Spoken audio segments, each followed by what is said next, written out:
এই নারী সংস্কার কমিশনের তারা প্রায় ৩১৮ পৃষ্ঠার একটা প্রতিবেদন তারা তৈরি করছে। তার মধ্যে আপনার কিছু বিষয় সরাসরি কোরআনের সাথে সাংঘর্ষিক। তার মধ্যে এক নাম্বার হচ্ছে যে বাপ যখন মারা যাবে, গত জুমায় আমি কিঞ্চিত আলোচনা করেছিলাম, এই বাবার সম্পত্তির ভাগ আল্লাহ তাআলার অর্ডার হচ্ছে, আল্লাহ রাব্বুল আলামিন বলেন, ইউসিকুমুল্লাহু ফি আওলাদিকুম লিয-যাকারি মিসলু হাযযিল উনসায়াইন। আল্লাহ রাব্বুল আলামিন বলেন, আমি আল্লাহ তাআলা ফি আওলাদিকুম, তোমাদের সন্তানদের বিষয়ে আমি আল্লাহ তাআলা ওসিয়ত করতেছি, আদেশ করছি, লিয-যাকারি মিসলু হাযযিল উনসায়াইন, ছেলেরা নারীর 2 ভাগ পাবে, নারীরা পাবে 1 ভাগ বাবার সম্পত্তি। বলেন, এটা কি আপনার আমার বানানো কথা নাকি আল্লাহর কথা? আল্লাহর কথা। আর তাদের যে প্রতিবেদন তারা তৈরি করছে ৩১৮ পৃষ্ঠা, এটা শুরু থেকে এবং শেষ পর্যন্ত মোটামুটি যারা অনুধাবন করেছে তাদের বক্তব্য দেখলাম এবং আমিও দেখেছি কয়েক পৃষ্ঠা। তারা বোঝাতে চেয়েছে যে নারীদের অকল্যাণ এবং উন্নতি না আসার অন্যতম কারণ হচ্ছে ইসলাম এবং ধর্ম। নাউজুবিল্লাহ বলে, ইসলাম নারীদের সাথে বৈষম্য করেছে। নাউজুবিল্লাহ একটু জোরে বলেন না। ইসলাম নারীদের সাথে বৈষম্য করেছে, তাদের বক্তব্য হচ্ছে এটা কি? 1 নাম্বার হচ্ছে তারা বাবার সম্পত্তি ছেলে 2 ভাগ পাবে, মেয়ে 1 ভাগ পাবে, এটা প্রথম বৈষম্য। দেখেন, আমি সংক্ষেপে বলি, আর এগুলো বলা আমাদের দায়িত্ববোধ মনে করছি আমরা।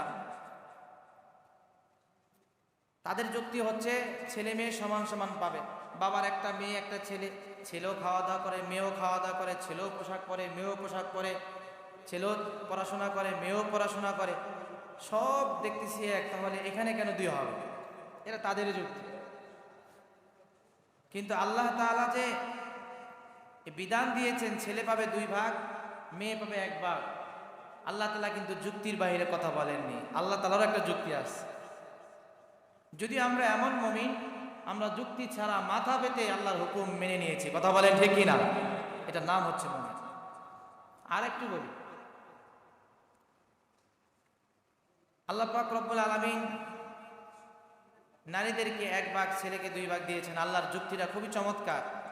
নারী এবং পুরুষ, একটা ছেলে, একই বাবার একটা ছেলে একটা মেয়ে, ছেলে তার 3টি মানে খরচের বড় বড় 3টি পয়েন্ট আছে। তার 1 নাম্বার হচ্ছে আপনার, মানে আল্লাহ তাআলা কেন দিলেন, কেন পুরুষকে 2 ভাগ, নারী কেন 1 ভাগ? আল্লাহর যুক্তি, ইসলামের যুক্তি, আমাদের ইসলাম ধর্মের যুক্তি। 1 নাম্বার, ছেলেটি যখন বালেগ হবে তখন তার ভরণ পোষণের দায়িত্ব খোদ তার নিজের উপরেই বর্তাবে। তার নিজের ভরণ পোষণের জন্য নিজের খরচের প্রয়োজন আছে, টাকা সম্পদের প্রয়োজন আছে না নাই? 2 নাম্বার হচ্ছে, এই ছেলে যখন সে বিবাহ করবে তার স্ত্রীর ভরণ পোষণ দেওয়া সম্পূর্ণ এই ছেলের দায়িত্বে। তাহলে স্ত্রীর ভরণ পোষণের জন্য আরেক ঘরের একটা মেয়েকে তার ঘরে এনে ভরণ পোষণ দেওয়ার জন্য এই ছেলের সম্পদের প্রয়োজন আছে না নাই? 2 নাম্বার। 3 নাম্বার হচ্ছে, এই সন্তান, এই 2 জনের দাম্পত্য জীবনে যে সন্তান আসবে, এই সন্তানের ভরণ পোষণের দায়িত্ব আল্লাহ তাআলা এই ছেলেকে দিয়েছেন, নারীকে দেননি, মাকে দেননি। বাবা যদি মারা যায়, অটোমেটিকলি ইদ্যত পালনের পরে স্ত্রী অন্য জায়গায় বিবাহ বসার সুযোগ পায়। সুতরাং ওই সন্তানের দায়িত্ব স্ত্রীর উপরে না, এই বাচ্চাদের ওলি বা অভিভাবক যারা হবে, তার চাচা, দাদা বেঁচে থাকলে দাদা, কেউ যদি বেঁচে না থাকে, রাষ্ট্র তাদের দায়িত্ব নেবে, নারীর উপরে দায়িত্ব নয়। তাহলে 3 নাম্বার যেই খরচের খাত পুরুষের, এখানেও নারীর কোনো কি নাই, অংশ নাই। তাহলে 3টি বড় খাত। পক্ষান্তরে একজন নারী পুরুষের প্রথম খাত ছিল বালেগ হওয়ার পরে বাবা মার দায়িত্ব শেষ, নিজের টাকা উপার্জন করে নিজে চলবে। নারী বালেগ আর নাবালেগ কোনো কথা না, স্বামীর ঘরে পৌঁছে দেওয়ার আগ পর্যন্ত বাবার দায়িত্ব, বাবা মারা গেলে ভাইয়ের দায়িত্ব, ভাই কেউ যদি তার না থাকে তার আত্মীয় স্বজনের যে কোনো একজন তার ওয়ালায়াত অভিভাবকত্বের দায়িত্ব গ্রহণ করবে, কেউ না থাকলে সমাজ গ্রহণ করবে, রাষ্ট্র গ্রহণ করবে। 2 নাম্বার, নারী বিবাহ করে আরেকজনের দায়িত্ব কাঁধে নেয় না, সে আরেকজনের দায়িত্বে যায়। সন্তানটি আসলে সন্তানের দায়িত্ব নারীর না, এটা তার স্বামীর। তাহলে পুরুষের 3টা খাত, 3টাতেই খরচ, নারীর 3টি বিষয়, কোনো খরচই নাই। তাহলে আল্লাহ তাআলা পুরুষকে দিয়ে 2 গুণ দিয়েছেন, বাবার সম্পত্তি, মিরাসের সম্পত্তি 2 গুণ পাবে। তাহলে এটা কি যথার্থ হিসাব আল্লাহ তাআলা করেছেন কি করছেন না বলেন? আর নারীকে কোনো খরচই নাই, তাকে 1 গুণ আল্লাহ তাআলা দিয়েছেন, বঞ্চিত করে না, তার লাগেই না, তারপর আল্লাহ তাআলা তাকে 1 অংশ দিয়েছেন। এটা কি নারীকে সম্মান দেওয়া হয়েছে না? তার খরচই নেই, তারপর আল্লাহ তাআলা তাকে দিয়েছেন। আর সবচেয়ে বড় কথা হলো আল্লাহ তাআলা পৃথিবীর নিয়ন্ত্রণকারী, তিনি পৃথিবীকে পরিচালনা করেন। এই পৃথিবীর সৌন্দর্য, স্বামী স্ত্রীর সাথে মিল মহাব্বত, নারী পুরুষকে বিবাহ বন্ধনে আবদ্ধ করার জন্য, একজনকে আরেকজনের কথা মেনে চলার জন্য নারীকে আল্লাহ পাক রব্বুল আলামিন সবসময় পুরুষের অনুগামী করেই আল্লাহ তাআলা তৈরি করেছেন। কথা বলেন ঠিক কিনা? এখন অর্থে সম্পদে সব দিক থেকে যদি নারী মনে করেন যে আপনার একেবারেই যদি মনে করেন আগানো থাকে, তাহলে এই নারী বিবাহ বসতে চাবে না, নিজের জীবন তসলিমা নাসরিনা তো বলতে থাকবে, আমার দেহ, আমার শরীর, এটা আমার অধিকার, যাকে ইচ্ছা তাকে দেব। নাউজুবিল্লাহ বলেন। তাহলে আল্লাহ পাক রব্বুল আলামিন ছেলেকে 2 ভাগ আর মেয়েকে 1 ভাগ দিয়ে আল্লাহ তাআলা কি অন্যায় করেছেন, নাকি আল্লাহ পাক রব্বুল আলামিন ইনসাফের মানদণ্ডে প্রতিষ্ঠিত হয়েছেন? আল্লাহ তাআলা সর্বোচ্চ ইনসাফ করেছেন। যেখানে পুরুষের খরচের খাত 3টি, 2টা দিয়েছেন আল্লাহ তাআলা 2 ভাগ, নারীর খাত নাই খরচের, আল্লাহ তাআলা 1 ভাগ দিয়েছেন, তাকে অগ্রাধিকার আল্লাহ তাআলা দিয়েছেন। আর সমান অধিকার চেয়ে নারীরা কখনো পুরুষের সাথে পারবে না, কখনো সম্ভব নয়। কিভাবে সম্ভব বলেন? এই জন্যই তো আমাদের বিভিন্ন জায়গায় সংরক্ষিত আসনের প্রয়োজন হয়। নারীরা সমান না, এদেরকে সংরক্ষিত আসন দিয়ে সমাজে তাদেরকে করা হয়। এজন্য সমান অধিকার কখনোই সম্ভব নয়। প্রিয় ভাইয়ের আমার, আমরা এগুলাকে হালকাভাবে দেখলেও আজ মোবাইলের যুগ, ইন্টারনেটের যুগ, আমাদের সন্তান, আমাদের স্ত্রী, আমাদের বাবা মা, তাদের কাছে কিন্তু এই মেসেজগুলো পৌঁছে যাচ্ছে। কথা বলেন ঠিক কিনা? কেউ এগুলো না জানার কারণে বিশ্বাসী হয়ে যাচ্ছে। এই জন্য আপনারা যারা শুনতেছেন আলোচনা, আল্লাহর বিধান আমরা মেনে নিব, বুঝে আসুক বা না আসুক, মেনে নেওয়ার নামই হচ্ছে কামিয়াবি। কথা বলেন ঠিক কিনা? এরা যুক্তি দাঁড় করাইছে, তাদের যুক্তি আল্লাহ তাআলার কাছে কোনো দাম নাই, এবং এই যুক্তিতে তারা পরিপূর্ণ সফল হতে পারবে না। কারণ আল্লাহর বিধান, আল্লাহ বড় শক্তিশালী, আল্লাহর বিধানকে পরিবর্তন করার শক্তি পৃথিবীর কারো নাই। কথা বলেন ঠিক কিনা? আল্লাহর বিধান থাকবে, আল্লাহ এই বিধান, এই কোরআনকে কিয়ামত পর্যন্ত হেফাজত করার দায়িত্ব রব খোদ নিজেই নিয়েছেন।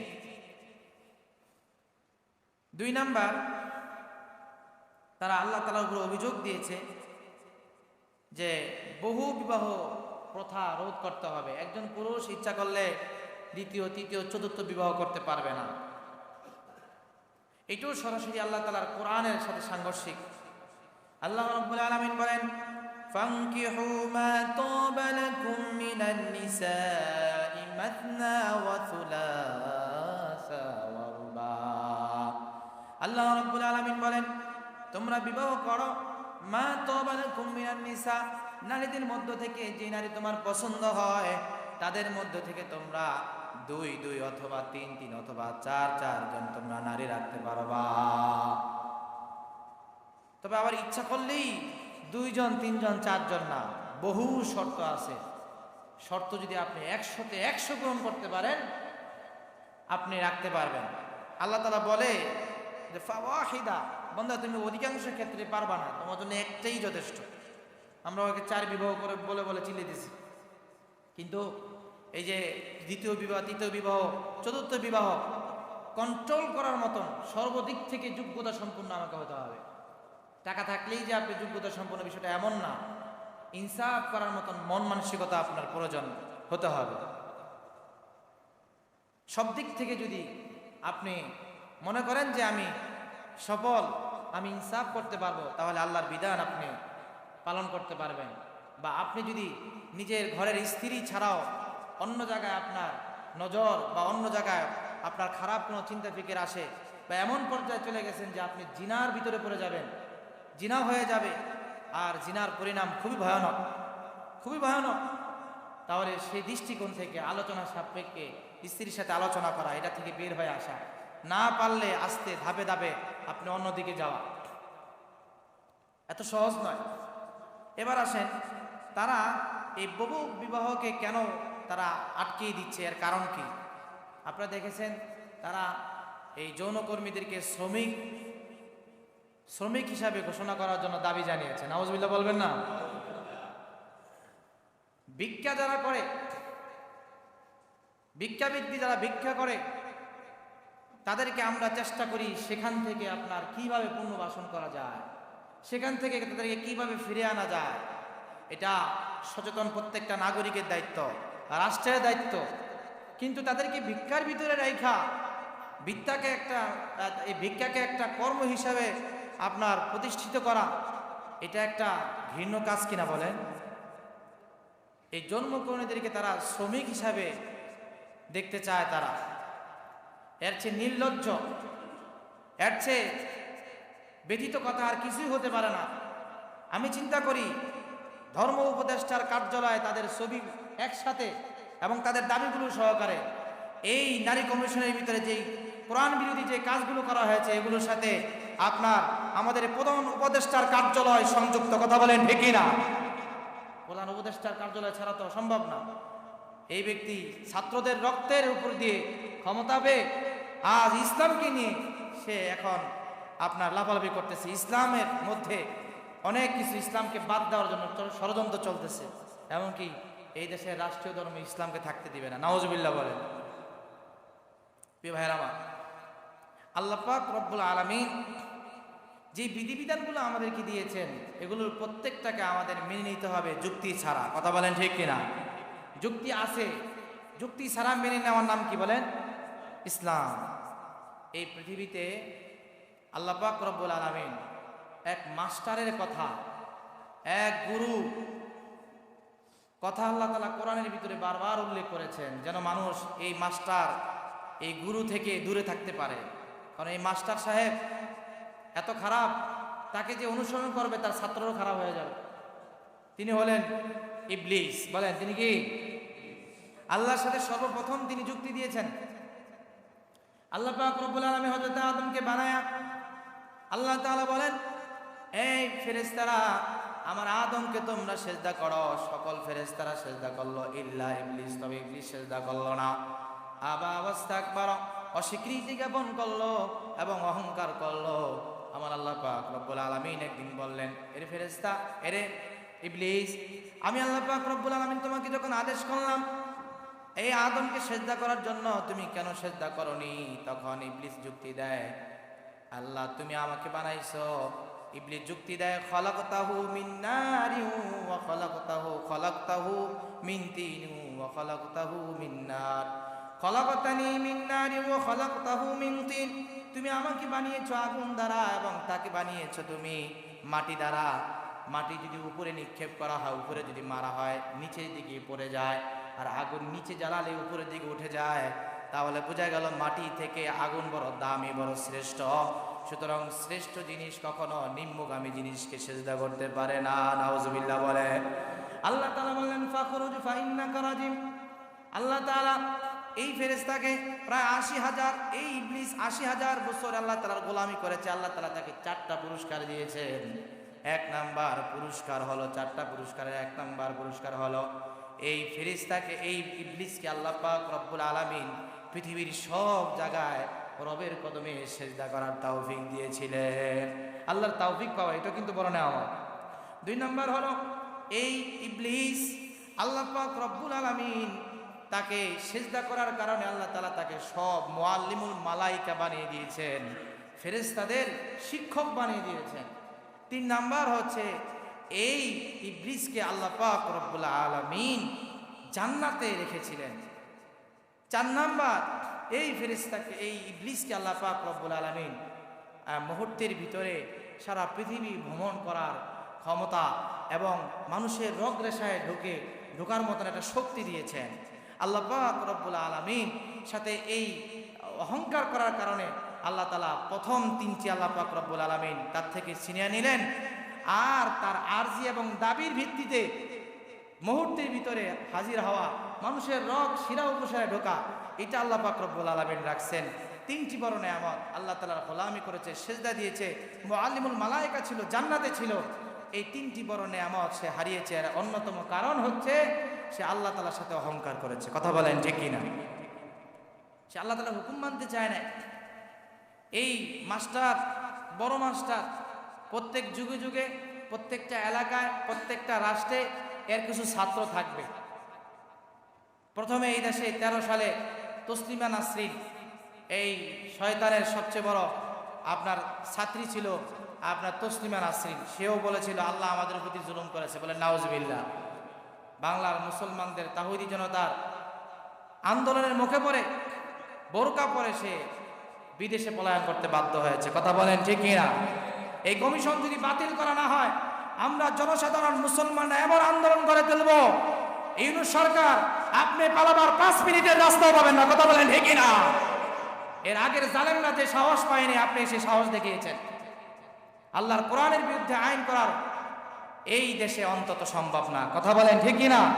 এদেশের মানুষ ইসলামকে নিজের জীবনের চাইতে ভালোবাসে, কোরআনকে নিজের জীবনের চাইতে ভালোবাসে। প্রিয় ভাইরা আমার, আল্লাহ পাক রব্বুল আলামিন এই বিধিবিধানগুলো আমাদেরকে দিয়েছেন আমাদের কল্যাণের জন্য, আমাদের উপরে জুলুম করার জন্য না। 3 নম্বরে তারা অভিযোগ জানিয়েছে যে শরীর আমার, সিদ্ধান্ত আমার। নাউজুবিল্লাহ বলেন। শরীর আমার, সিদ্ধান্ত আমার, এটা কুকুরের হয়, কুকুরনির হয়, এটা কোনো মানুষের হতে পারে না।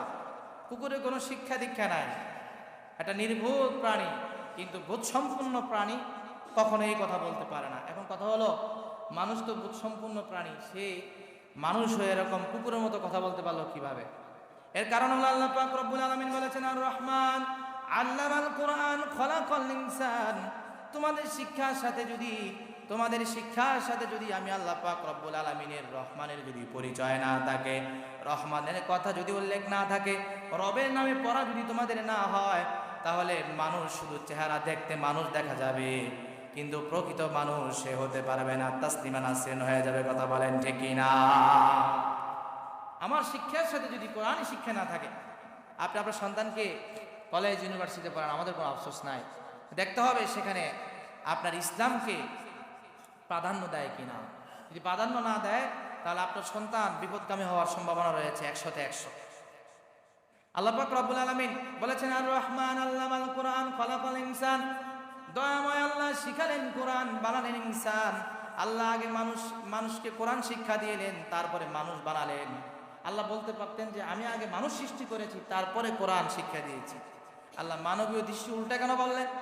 এর কারণ হলো আল্লাহ তাআলা বুঝাই দিয়ে চাইলেন, কোরআন ছাড়া, দ্বীনি শিক্ষা ছাড়া, রবের শিক্ষা ছাড়া কখনো কোনো মানুষ হতে পারে না। কথা বলেন ঠিক কিনা? যে শিক্ষার সাথে রবের শিক্ষা সম্পৃক্ত নয়, রবের শিক্ষা নাই, আল্লাহর নামে শিক্ষা নাই, রহমানের পরিচয় নাই, এই শিক্ষা কখনো মানুষকে সফলতার চূড়ান্ত পর্যায়ে পৌঁছাতে পারে না। কথা বলেন ঠিক কিনা? কারণ যদি কোরআন আমাদের ভিতরে না থাকে, তাহলে আমরা দেখতে শুধু মানুষ থাকবো, প্রকৃত মানুষ আমরা হতে পারবো না। আর সুরতের নাম মানুষ না। কারণ হযরতে রাসূলুল্লাহ সাল্লাল্লাহু আলাইহি সাল্লাম, তার আপনার চেহারা ছিল, মাথা ছিল, হাত ছিল, পা ছিল এবং অঙ্গ প্রত্যঙ্গ ছিল, চোখ ছিল, 2টো হাত ছিল, 2টো পা ছিল। আবু জাহেলেরও কিন্তু আপনার মাথা ছিল, দুটো হাত ছিল এবং দুটো পা ছিল, নবীর মতন দুটো চোখ ছিল, কিন্তু ভাইয়েরা আমার দেখতে মানুষ। কিন্তু আল্লাহ পাক রব্বুল আলামিন ওই সময়কার তার কৃষ্টি কালচারের কারণে আবুল হেকাম থেকে তাকে সবাই উপাধি দিল আবু জাহেল, মূর্খদের বাপ। কথা বলেন ঠিক কিনা? এর একমাত্র কারণ হলো কোরআনের পরশে সে আসতে পারে নাই, কোরআন সে শিক্ষা করতে পারে নাই, কোরআনের শিক্ষা সে গ্রহণ করতে সে পারে নাই, নারাজ ছিল, আল্লাহর বিধিবিধান সে মানতে নারাজ ছিল, যার কারণে সে দেখতে মানুষ হলো, সে একটা অমানুষ হয়ে গেছে। কথা বলেন ঠিক কিনা?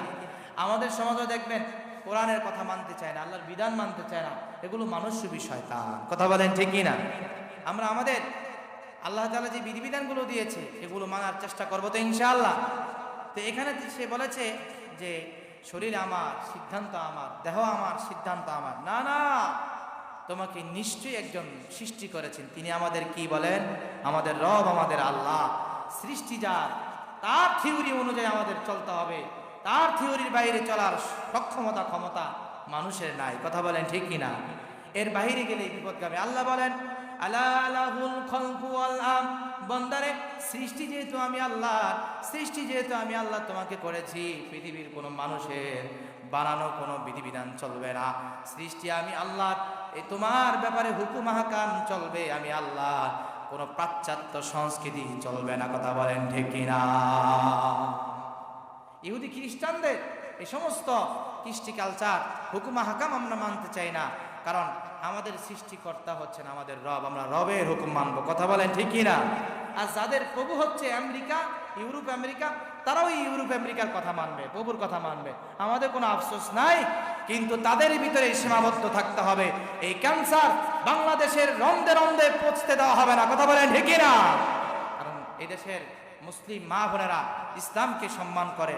এখনো একটা মহিলা পর্দা না করলেও একজন আলেমকে দেখলে সে তার বুকের ওন্নাকে টেনে মাথায় দেয়। কথা বলেন ঠিক কিনা?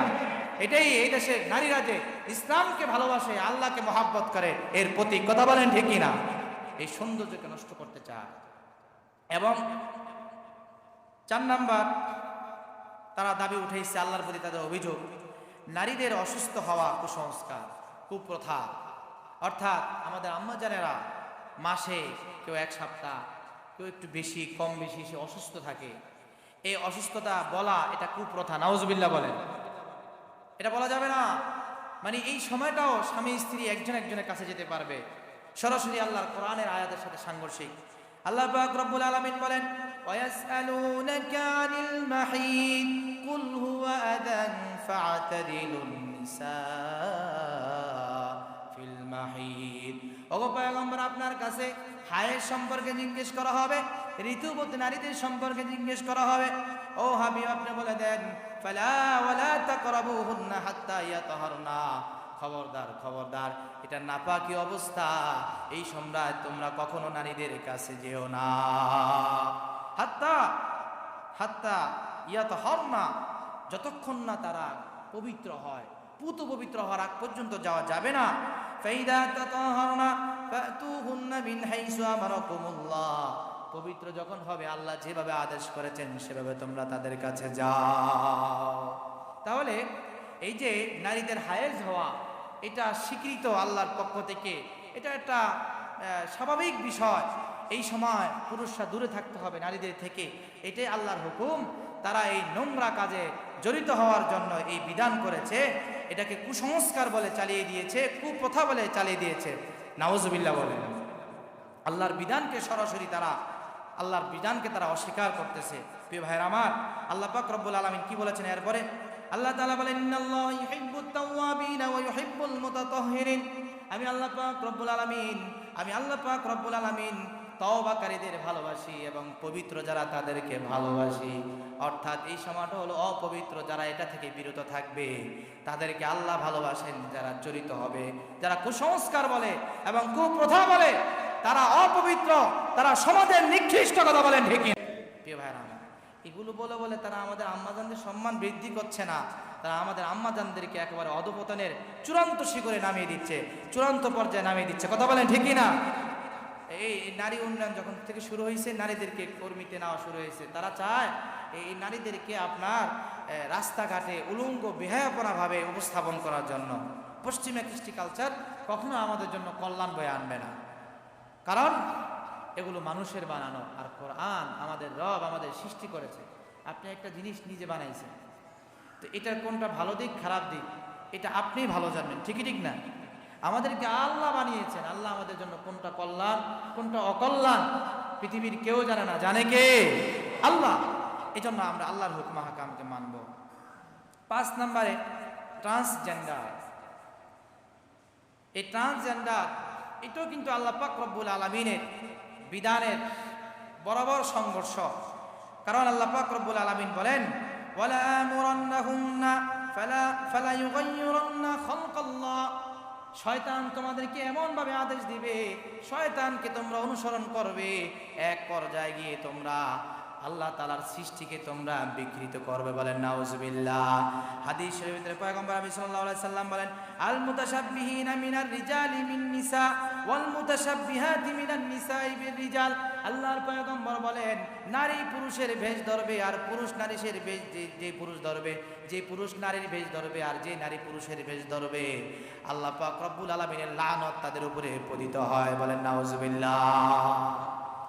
জেন্ডার, লিঙ্গ পরিবর্তন। এই যে লিঙ্গ পরিবর্তন আমাদের দেশে কিন্তু এরা বলে সুশীল। আবার কি আশ্চর্য, আবার যে চ্যানেলগুলো সুশীল হিসাবে তাদেরকে প্রকাশ করে বা এই সুশীল শব্দটা ব্যবহার করে, আমি এদের এই চ্যানেলগুলোর উপরে থুক নিক্ষেপ করি। কথা বলেন ঠিক না? নিকৃষ্ট জিনিসগুলোকে ভালোভাবে কিভাবে উপস্থাপন করে তারা, আশ্চর্য হয়ে যায়। ভাইরামা, এই জন্য ইমান চোর আমাদের প্রত্যেকটা ঘাড়ে ঘাড়ে বসে গেছে, সতর্ক থাকতে হবে। অনেকগুলো আলোচনা আছে, বলা সম্ভব না।